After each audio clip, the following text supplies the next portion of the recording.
being honest with ourselves, having a high degree of clarity about what do we want to do, who do we want to become.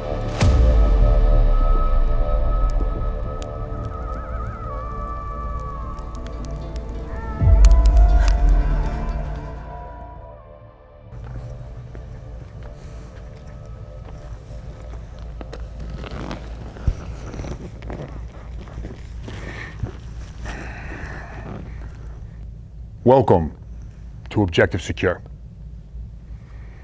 In this episode, we are going to discuss the first step in the strategy within this book. That being identifying the goal. And there is a reason why this is the first step in the process. It's important.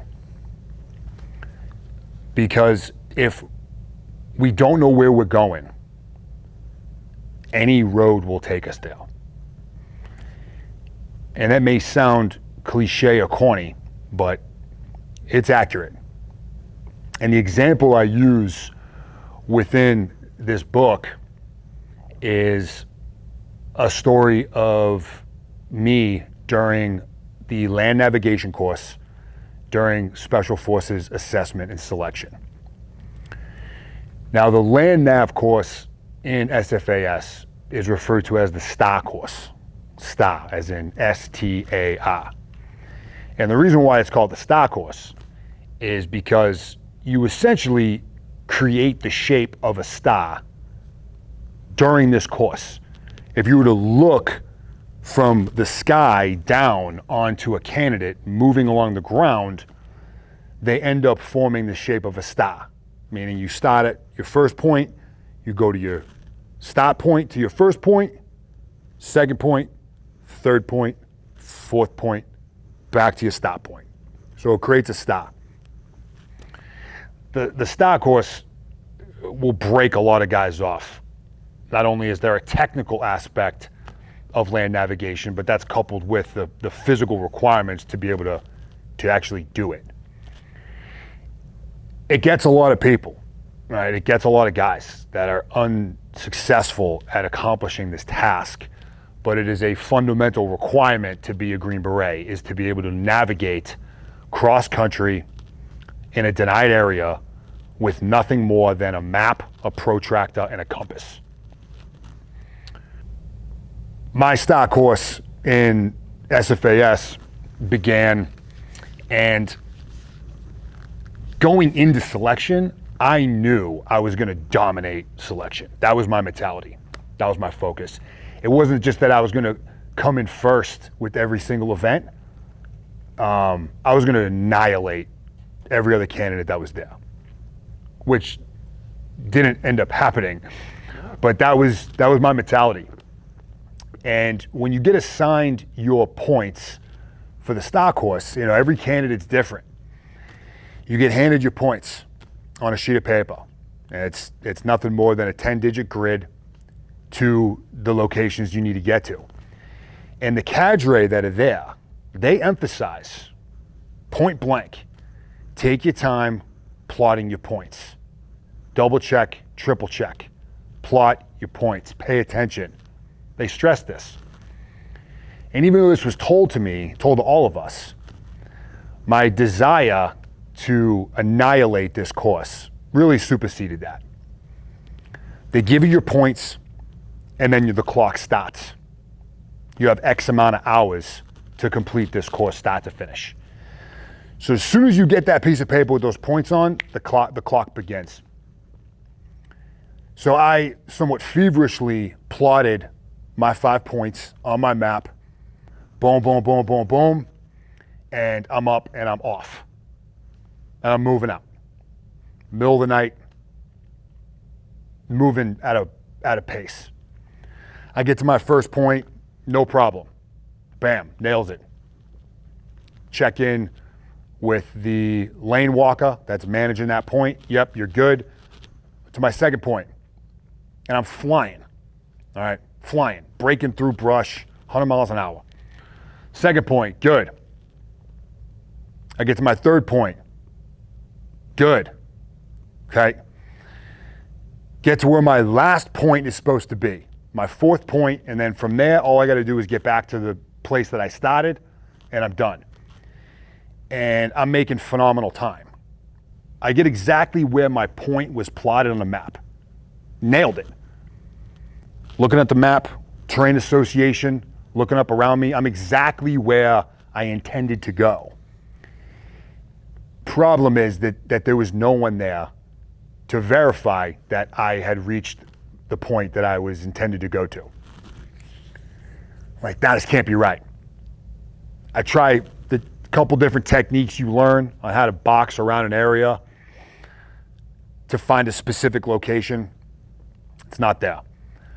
I begin just aimlessly and feverishly running around this immediate area that I'm in, trying to find this exact point. Like, where is this guy? I know I'm in the right place. Well, this goes on for, regrettably, at least a couple hours. I sit down under a tree, they're disheveled. My time is completely blown. Now, there's no chance, barring a miracle, that I'm going to be the first one to finish this thing. But now I'm actually running the risk of not completing it at all within the standard time. Take off my rucksack, sit under a tree, confused, disheveled, frustrated. Take out my piece of paper that has my points written on it, and I replot my point. And as you can probably all imagine, or you have all assumed already, I had misplotted my point on the map. I was told to take my time. I was told to double and triple check it. But what prevented me from doing that is my need to finish first. My competitiveness led to a lack of attention to detail, sloppiness. And I paid the price. I ended up replotting that point, the correct one, and I take off. I ended up being maybe 700-800 meters off from where I was supposed to be. Get to my fourth point, I check in. Yep, you're good.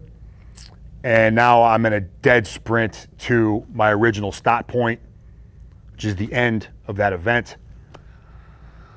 I get there, and I already see other candidates that are already eating, downloading their equipment long before I had gotten there. Turns out that I had finished that event about 30, 45 minutes beyond the allotted time. So I failed. I failed that event. And on the next night, when myself and the rest of the failures were strapping up for our second attempt at the stock course, I looked over, and those that had passed successfully were building a fire, relaxing. They had that iteration off to themselves, while us failures attempted it again. Ultimately, I was successful in my second attempt. I didn't make the same mistake I did the first time, but I did put a lot of unnecessary mileage on my body that didn't need to be there. If I had just taken the time and the energy to ensure that I plotted my point correctly. So even though I got to where I intended to go, I got there fast and aggressive, and I was successful, I was in the wrong place.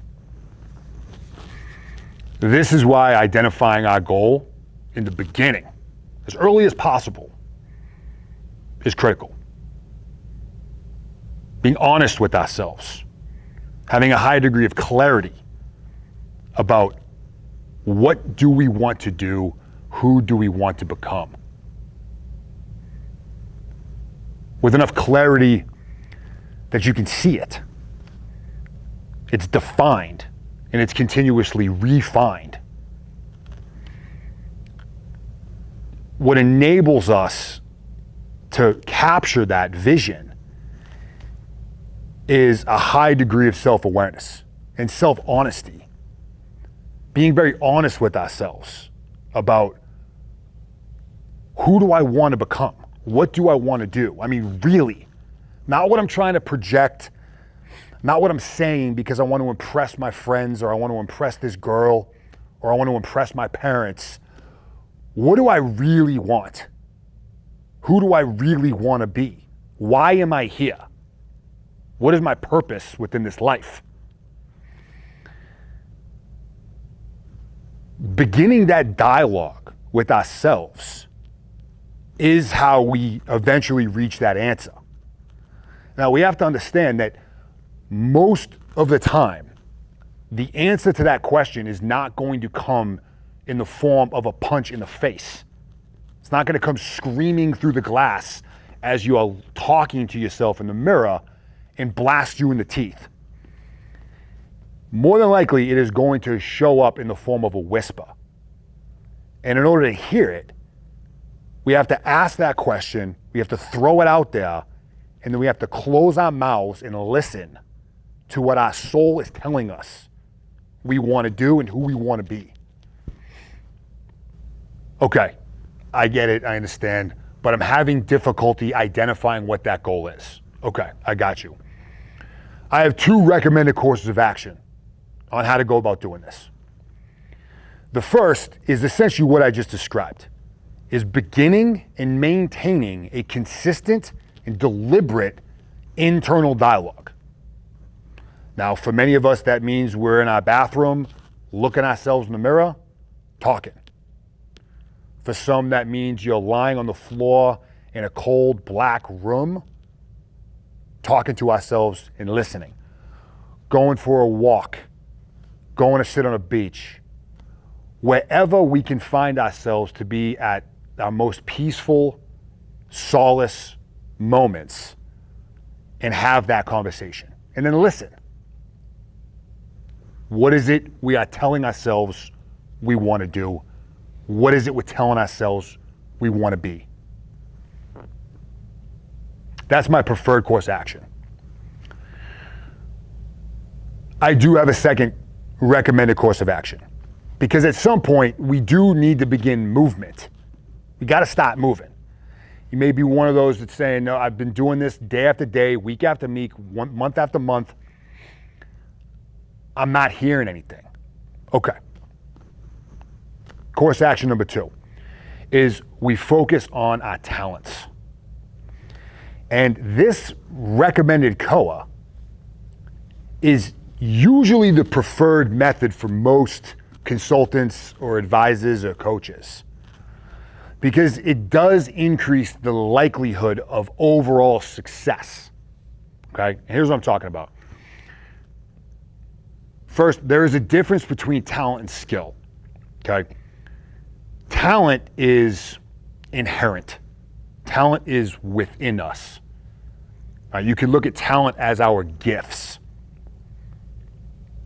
Skill only comes in the form of grinding for hours and hours and hours on a particular craft. 2 different things. Talent, skill. By focusing our direction, by focusing our mission, our goal on our talents, in other words, the things we do best with the least amount of effort, if we focus on that and then we layer the work on top of that to combine talent and skill, the likelihood of overall success, the likelihood of overall mission accomplishment is going to go up. So if you're going down this course of action, we're refining what it is that we're asking ourselves. So rather than who do I want to become, the question changes. Now it's, okay, what do I do best with the least amount of effort? And everybody has at least one, chances are multiple, things that we do best with the least amount of effort. And once we identify that, that's the direction that we begin movement in. You may be asking yourself, well, if that's the greatest likelihood of success, then why is that course action number 2? Which is a fair question. And again, I'm probably unique in terms of this recommendation. And the reason why I put this as number 2 versus number 1 is I'm stubborn. I'm stubborn. I dislike anyone or anything dictating my future, even if that's myself, which may sound schizophrenic, and that's okay. But if I decide in my heart, in my soul, that I want to build homes for people, and I cannot nail 2 boards together successfully, I am incapable of operating a drill. I have 0 craftsmanship or construction skill set whatsoever. But my heart is pulling me in that direction. My soul is telling me I want to build homes for people. Well, who's to say that you can't do that anyway? You may not have the talent, but if your soul is telling you that this is why you are put on this earth, with enough work and with enough development of the skill, who's to say you can't reach that goal? I would argue nobody. Identifying the goal, again, is essential. Take the time, invest the energy, begin that internal dialogue. It is likely not going to happen overnight. It is something we have to commit ourselves to. But in order to get moving in the right direction, we have to know where that is.